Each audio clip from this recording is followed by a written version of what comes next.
Dina Damona, Yokwe, and a very warm welcome to the Pacific Way. Improving women participation in decision-making remains a key priority in many Pacific Island countries and territories. In Solomon Islands, women represent 50% of the population, yet there is currently no woman representative in Parliament. This documentary highlights the Solomon Islands election in 2010 and the use of the Temporary Special Measures (TSM) concept to get women into Parliament. It also tells a story of Rhoda Sikilabu, who tried to break the barrier of big men leadership and promote gender equality. The work is done, the process is done, the challenges have been met, and all the excitements I felt since yesterday, it's over now, yeah? And I feel it's victory. I feel it's victory for women today.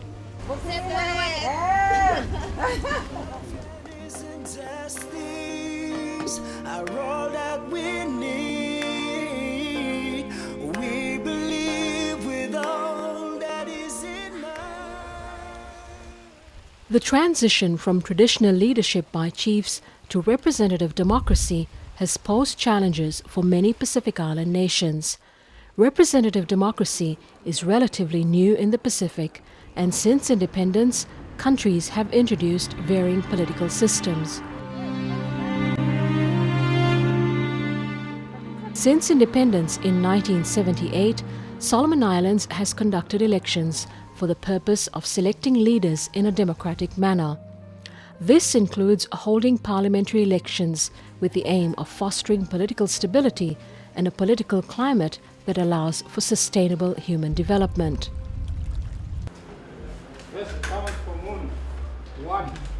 On August 4, 2010, Solomon Islands held its national general election. The Solomon Islands is an archipelago in the South Pacific Ocean, about 300 miles east of Papua New Guinea and about 1,200 miles northeast of Australia. With a population of around 520,000, the country is divided into 10 administrative areas, of which 9 are provinces, administered by elected provincial assemblies. The capital, Honiara, is located on the north coast of the island of Guadalcanal and is governed by the Honiara City Council. Solomon Islands uses the first-past-the-post system, which is a majority system. The winning candidate is the one gaining most votes. It uses single-member districts and voters vote for candidates rather than political parties. Full of people started their first voting. In most elections, no one party has won enough seats for an absolute majority of seats in national parliament, resulting in the need to form coalition governments. Given the fact that only one representative is elected by district, and due to cultural preferences and stereotypes regarding women's political leadership, women are underrepresented in Solomon Islands national parliament and local level.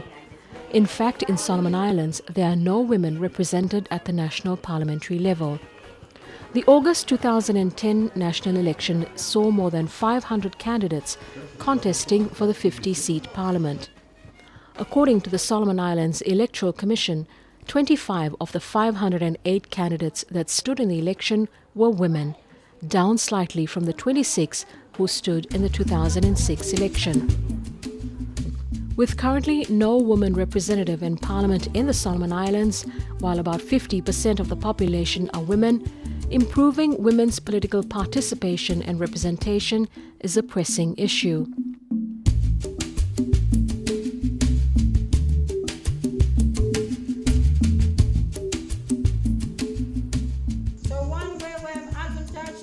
Rhoda Sikilabu was one of the women candidates who stood for the 2010 general election. Her hope was to break the barrier in the traditional belief of big men leadership and promote gender equality. I am a citizen of the country, a woman citizen of the country, and I feel I have no fear to say I have all the right to be with the men, yeah? To make decisions for the people. 49% of the women in the Solomons, they've got to be represented somehow. And 0%, that's not good at all. Yeah. So Born and raised in Isabel Province, Rhoda made it her mission to visit as many communities as she could and address issues of concern. Despite the long-standing cultural barriers, she managed to deliver what her male colleagues were struggling to achieve, highlighting women's issues such as child mortality and maternal health, as outlined in the Millennium Development Goals, or MDGs. I've tapped about 3 million assisting the communities, whether it be vocational schools, community high schools, the Mothers Union work, just looking after people, water supply, sanitation, some income projects, solar system, and I feel that I don't see that the men are really committed. The Ministry of Women, Youth, Children and Family Affairs has been working tirelessly to enhance the status of women in decision-making levels in collaboration with other women organizations, including UN Women.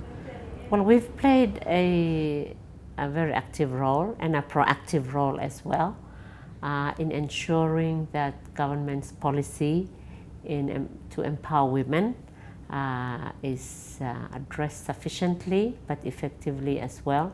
So the ministry has taken a lead role in collaboration with the National Council of Women, with our partners including UNIFEM, Voice Plomeres Solomon and other women's organizations including the Ramsey Missionary of Government. So we've got a good partnership going, or the ministry is helped by our stakeholders to advance our platform to get women into decision making.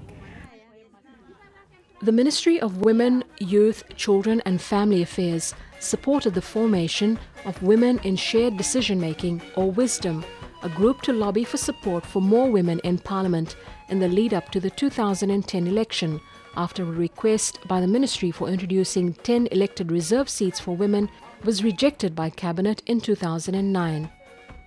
This is a form of temporary special measures, a quota system which guarantees seats for women in Parliament by reserving seats for women which are filled through elections. Such a system is successfully used in Papua New Guinea, Bougainville, where 3 seats are reserved for women, allowing women to gain political representation.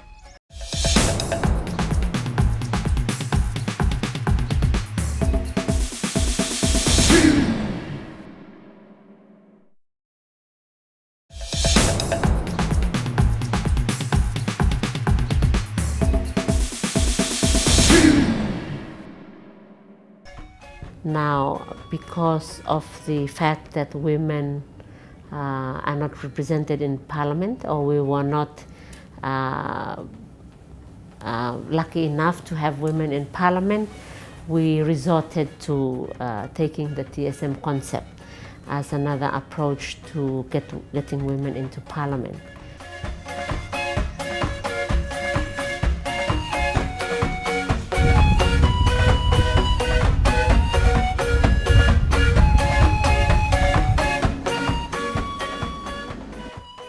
We were really focused on the reserve seats for women. We came up with a submission that we took to the government caucus, asking for 10 reserve seats for women in the Solomon Islands. So we were really involved in that. We went with the first submission. We had a meeting with the government caucus, and they had asked us to go back and maybe do a lot more going out to the provinces and to see what women or people think about the reserve seats. And the second thing is that they thought that the 10 reserve seats we asked for in the submission was a bit too many. So we did that. We went back again with the second submission, and at that time, when we went back the second time, we were told that there was no support from the government caucus. The Ministry for Women, Youth, Children and Family Affairs believes that leadership is a shared responsibility of men and women, and the TSM concept should be used as a means for women gaining representation in Parliament. In recent years, many countries around the world have established elected reserve seats for women or other forms of TSM to help women overcome obstacles to political representation. For the Solomon Islands, the proposal tries to establish 10 elected reserved seats for women. One reserved seat will be allocated to each province, including Honiara. The concept also proposes that women will be elected to Parliament by all registered voters and therefore do not represent women only. So what would the TSM concept mean for the Solomon Islands? Assisting the government and the United Nations, Emile Duituturanga has been working in the Solomon Islands as a consultant on women in leadership and TSM. It would mean that women's voice is heard in legislation and at the governing council, at the governing, the parliament. It would also mean for women that a lot of the issues, when we look at the MDGs, for an example, child mortality, maternal mortality, which, many of our Pacific countries are off track, particularly in Melanesia. The issues that women are always pushing for get to be heard, violence against women, which is a big issue. Despite the data and the facts, men just can't seem to push these issues in Parliament. So that's one thing, that a lot of the issues of family welfare, women believe that they would come in and be able to bring to the floor of Parliament. An important concept is capacity building of electoral stakeholders to understand the characteristics of the political system in the Solomon Islands. Francis Ero has been involved in the Bridge workshop, building resources in democracy, governance and elections since 2005.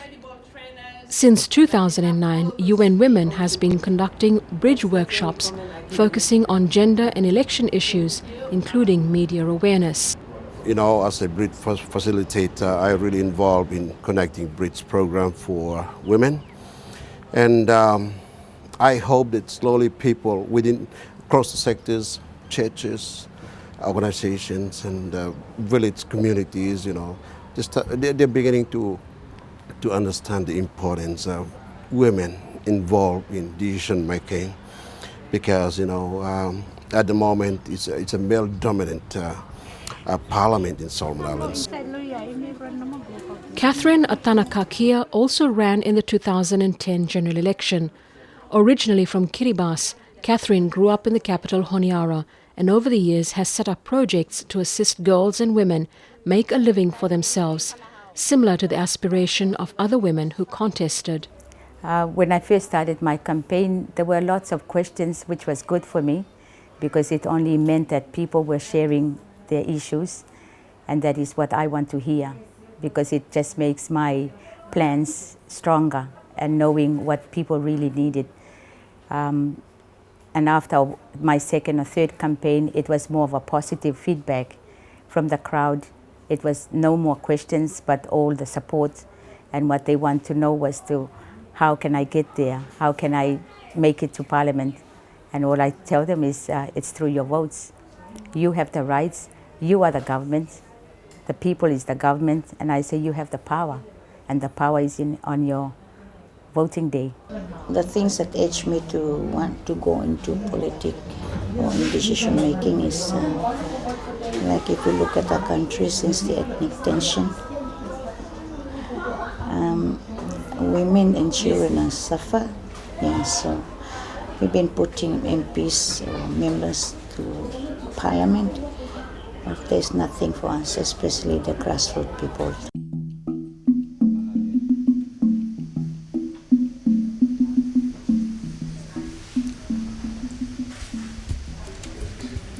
I've casted my vote and I voted for woman, Kalam.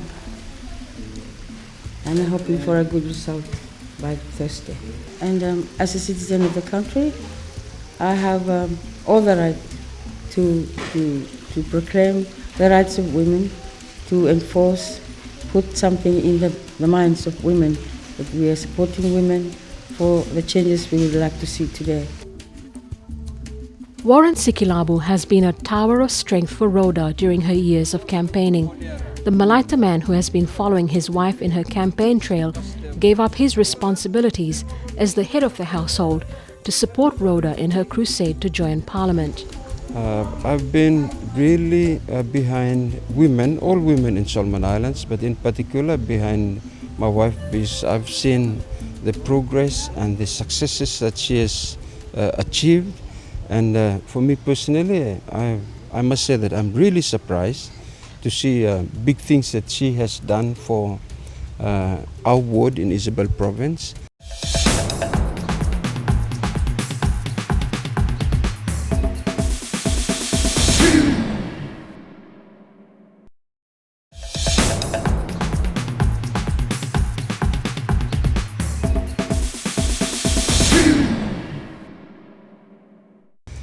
And especially for communities and the people, for small projects, some big projects, some projects that even the national parliamentarians in our area could not really do. She has done those. Rhoda Sikilabo is like a key spokeswoman for us now, and she came out strong in the paper straight after she was elected as the Deputy Premier of Isabel, advocating for TSM in the Solomon Islands, so that's a bonus for us. Interestingly, with this new government, I know there are political problems, but it was interesting to note that in their policy document, they specifically stated that they would consider reserve seats in Parliament through increasing the number of seats from 50 to 70. And in the last Parliament, before the election, a motion had gone through Parliament to increase the numbers to 70. So in the Constitution of the Solomon Islands, the number of seats in Parliament can go up to a maximum of 70 seats. Like all general elections, allowing people to observe this significant process is a crucial way of ensuring that it is conducted in a free, fair and peaceful manner. The 2010 national election was observed by international election observers connected with the United Nations International Election Observation Coordination Team, while Development Services Exchange, DSC, and international partners also trained women domestic observers. The observers described the 2010 election as peaceful, although strong concerns were expressed about voter registration irregularities.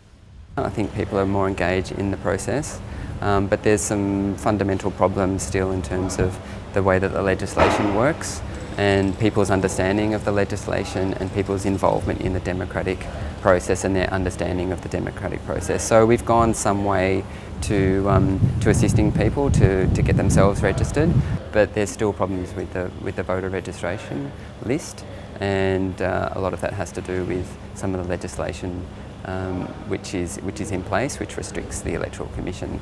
So I guess the fact that more people are talking about it and some people have concerns and are voicing out those concerns, I think is a good sign. It's showing that people are involved in the process and they're wanting to demand change and reform.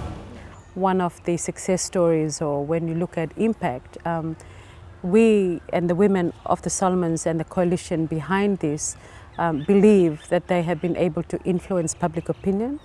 They have been able to influence parliamentarians, and the fact that this government has come in making a policy commitment is a huge achievement. While veteran politician Danny Phillip won a ballot of 50 successful candidates in the 2010 general election by a margin of 3 votes, this has not deterred women from contesting next time around. They say the journey has only just begun. I think there seems to be a genuine desire. Some research that is done out in the villages talks about the desire of people to have women in Parliament. But I mean, the voters decide whether they're ready to have female candidates, and we'll wait till all those results come out. So far there's 16 declared winners and none of those are women. So I think the results will speak for themselves about what Solomon Islanders think. I want women to know that they have a place in Parliament, and once I am in there, men will understand the values that women can contribute towards the running of the government. All husbands in Solomon Islands should look at their wives if they have important roles and if they have the opportunity of moving up certain steps in holding responsible positions, then the men should all be supporting. Solomon Islands politics is male-driven, reflecting the patriarchal nature of the society at large. Thus, the first-past-the-post system favours men because it does not allow for women candidates to stand in collaboration or share preferences with male candidates, as in the AV system. Even if women try, they often fail due to the fact that the system does favour the strongest candidate only, which is usually a man due to entrenched cultural views. However, with growing consciousness about gender equality and women's rights in the Solomon Islands, there is optimism that women will be given greater say in the governance and development of their communities and more active and meaningful participation in the parliamentary and political process. TSM and elected reserved seats for women could overcome this problem and increase democratic diversity in the Solomon Islands. Governance is no longer the exclusive domain of governments.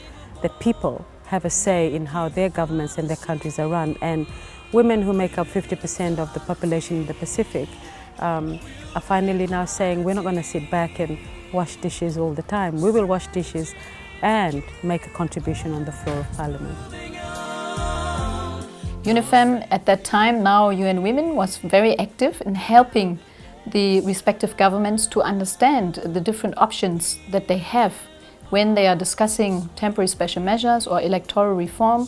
So we have been requested to provide training to the respective officials, and we have done so quite successfully through a series of workshops, but also technical advice.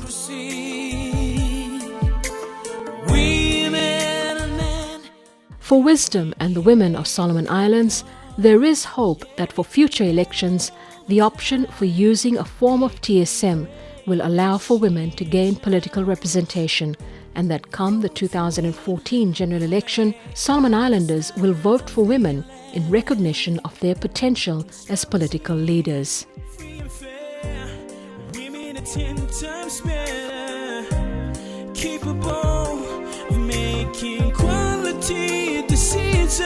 Women in authority will bring quality, strategy to keep us moving on, 'cause they feel the need of the nation. Women in politics will bring.